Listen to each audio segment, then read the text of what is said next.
السلام علیکم، کیا حال ہے سب دوستوں کا؟ ٹھیک ہے جناب۔ آج جس میڈیسن کے بارے میں بتانے جا رہا ہوں بڑی زبردست قسم کی میڈیسن ہے۔ آج کل جیسا کہ ڈسینٹری اور ڈائریا اس کا سیزن جو ہے وہ سٹارٹ ہو چکا ہے۔ ہر بچے کو تقریباً اسہال لگے ہوئے ہیں، کسی کو پتلے پانی کی طرح موشن آ رہے ہیں اور کسی کو گاڑے آ رہے ہیں، کسی کو اسمیل والے آ رہے ہیں۔ تو جو بھی موشن جس کیٹیگری کے بھی موشن ہو، یہ اس میڈیسن سے جناب فوراً ٹھیک ہو جائے گا پہلی خوراک سے انشاءاللہ۔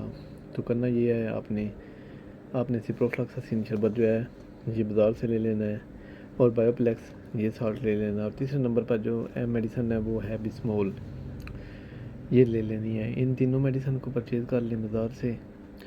تو ان تینوں میں سے ایک ایک چمچ صبح دوپہر شام بچے کو پلائیں۔ ساتھ میں آپ ORS جو ہے وہ بازار سے پرچیز کر کے پیکٹ رکھیں۔ 1 لیٹر پانی گرم کر لیں، جب وہ ٹھنڈا ہو جائے تو اس میں وہ پیکٹ حل کر لیں۔ وہ پانی اپنے بچے کو فیڈر کے ذریعے بار بار پلائیں۔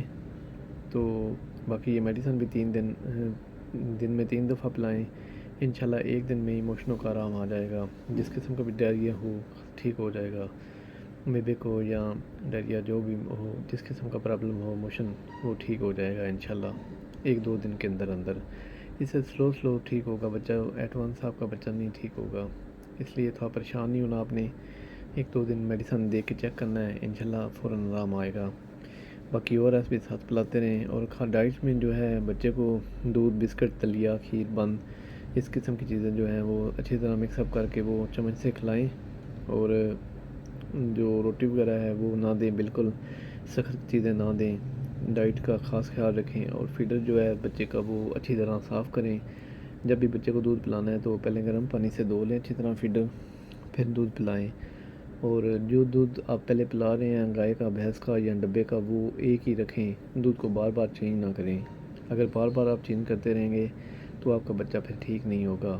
بس ایک دودھ متواتر پلاتے رہیں، جب اس کی سٹیج بدلنی ہو تو پھر بدلیں، پہلے نہ بدلیں ڈاکٹر سے پوچھ کے۔ تو سب سے اچھا تو طریقہ یہی ہے کہ گائے کا یا بھینس کا دودھ لگائیں، جو بچے کو لگ جائے پھر وہ چھوڑے نہ۔ تو باقی گرمی سے بچائیں، دھوپ سے بچائیں، باہر بچے کو نہ نکالیں۔ انشاءاللہ 2-3 دنوں میں آپ کا بچہ بالکل ریکور ہو جائے گا۔ اوکے جی، اللہ حافظ۔